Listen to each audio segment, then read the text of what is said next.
You know, no matter what they say, this is a slasher movie. It's an action slasher, but still a slasher. Oh, hello, internet fans. Welcome to 3B Video. I'm your host, Rottin Roger DeMarco, and today it's another top 5 list. Yeah, I'm not going back to the 80s though, not yet. This is my top 5 killer kids movies. Yeah, there's a shitload of killer kid movies. I bet you didn't know that. Or maybe you did, and maybe you've just been waiting for me to talk about these. There are so many killer kid movies that this list was ridiculously hard, but I did my best, and I hope that you guys enjoy it.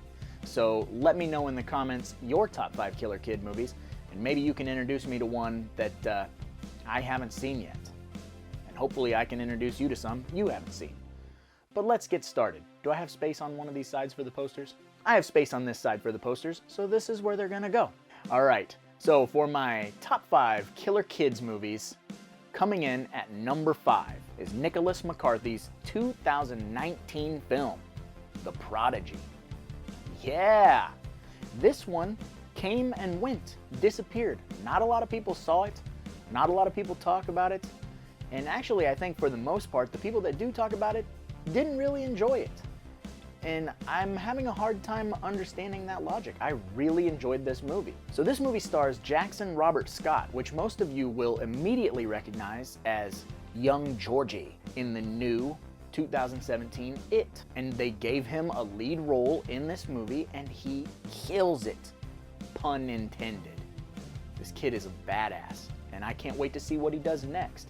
So here's your plot synopsis of this film. The same day that a serial killer is gunned down by the police, these two parents give birth to their new baby boy. The baby boy is wicked smart, kid, and he's way ahead of the curve when it comes to everything. He's speaking early. He's doing math faster than everyone. He's solving puzzles faster than everyone. So when he hits a certain age, he starts having these night terrors. And then bad shit starts happening around this kid. I'm not going to spoil anything about this movie for you other than you just need to see this movie. It got horrible reviews, but it's fantastic. So it had to make my list, and that's The Prodigy from this year. It came to theaters, didn't do well. Came to DVD and Blu-ray, didn't do well, and so I got to talk about it. You got to see this movie. Moving on to my number 4 killer kids movie, Ed Hunt's 1981 film, Bloody Birthday. I did a review on this one a while back, so I'm not going to go too in-depth about it, but here is your plot synopsis. You've got a group of kids all born during a solar eclipse. And then, again, when they hit a certain age, they start exhibiting maniac-like tendencies.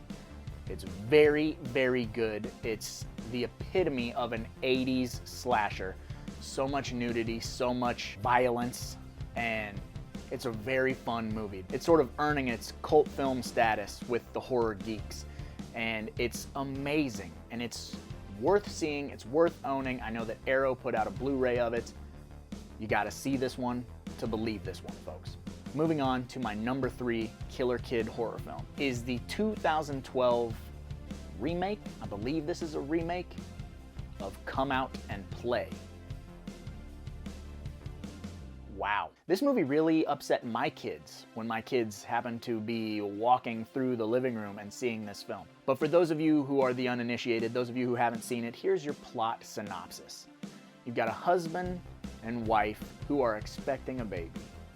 They take a boat to an island where they're on vacation. They're gonna go and just have a good time. But when they get to this island, they are starting to notice there's not any adults around. There's all these kids. And these kids have kind of went off the deep end and are killing all the adults on the island. Very Children of the Corn-esque, but super gnarly, violent, wild movie that really, truly needs to be seen. I'm not well versed on if this is a remake. All I know is Come Out and Play is fucking fantastic. So if you know if this is the original or the remake, let me know in the comments. All I know is, wow, is this movie awesome. I just spit. Moving on to my number 2 killer kid movie is Larry Cohen's 1974 classic, It's Alive. So I had to put one from this trilogy on this list. I could not do this list and not talk about a fucking mutant, big, bulbous-headed killer babies with vampire teeth. Larry Cohen does a great job in this movie of not giving you too much of the baby action. A lot of demon baby killer POV shit, and some really fun sequences, great dialogue. This is a fantastic movie. Super fun, your gateway into the trilogy, and it needs to be seen. If you've ever woken up and thought to yourself, you know what, I'd like to watch a movie where a giant, bulbous-headed, half-mutant baby vampire creature kills milkmen, then this is the movie for you. And there's no ifs, ands, or buts about it. You've got to see this movie. It's Alive, Larry Cohen. Fucking legendary. So moving on to my number 1. And this was very hard for me to decide. Number 1 might actually be a tie between 2 films. I have an honorable mention and I have a number 1. They can share the exact same spot as far as I'm concerned because they're both my favorites. Number 1 is Dennis Dempster's 1992 horror film, Mikey. Holy fucking shit, yes, a million times. Nobody ever talks about this movie, guys, and it is getting a Blu-ray release. I can't remember who is doing it, but that's happening very soon. The only way you can see this movie is on VHS. This is a badass movie. Brian Bonsall, who most of you may recognize and remember from Blank Check. Yes, Disney's Blank Check. You know, where he pretends he's Mr. Macintosh and buys a mansion and plays around with his butler, was the fat dude from The Burbs. That Brian Bonsall plays a fucking serial killer little kid in this movie. And the dopey-eyed kid from Nightmare on Elm Street 5 and Jurassic Park, that doesn't sound very scary, is in this movie. Holy crap, do I love Mikey. It's one of those movies that I constantly talk about to people who bring up the killer kid subgenre. Not a lot of people remember this movie because it was, I think, just a video store staple. It didn't have like very attractive cover art.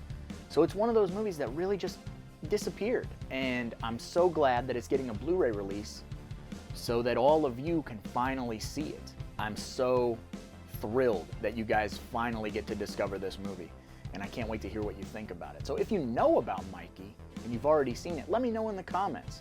If you're new to the movie, take my fucking word to the bank that when it drops on Blu-ray, you gotta pick it up because it's awesome. And sharing the slot for number 1, which was just gonna be an honorable mention, but I cannot do that to this movie in good conscience, is a little old school horror film called The Bad Seed. Yeah. Little Rhoda in this movie is super manipulative, super scary. This whole movie is very bothersome. It's one of the best horror films that I've ever seen, and albeit a different type of horror film. Normally I gravitate towards the popcorn with the boobs and the blood and the beasts and all of that stuff, but don't get it twisted. I like the classics as well, and my wife and I regularly watch The Bad Seed. It's a very disturbing film. Really well done, really well acted, a lot of tension in this movie. It's just a great movie. So it can share the spot with number 1 because it's a different type of horror film, but it's an awesome horror film. And if you have not seen The Bad Seed, you gotta do yourself a favor and find a way to check this movie out because it's so fucking good. And it's fast. These older horror movies, their run times are about an hour and 8 minutes. You know, and they just fly by. So you got a spare hour, check this movie out. You will not be disappointed. That is my list for killer kid films. I hope you enjoyed it.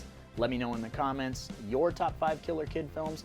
Let me know ones that I didn't mention. Let's talk about the weird subgenre that is killer kids, because holy crap, is there a lot of them.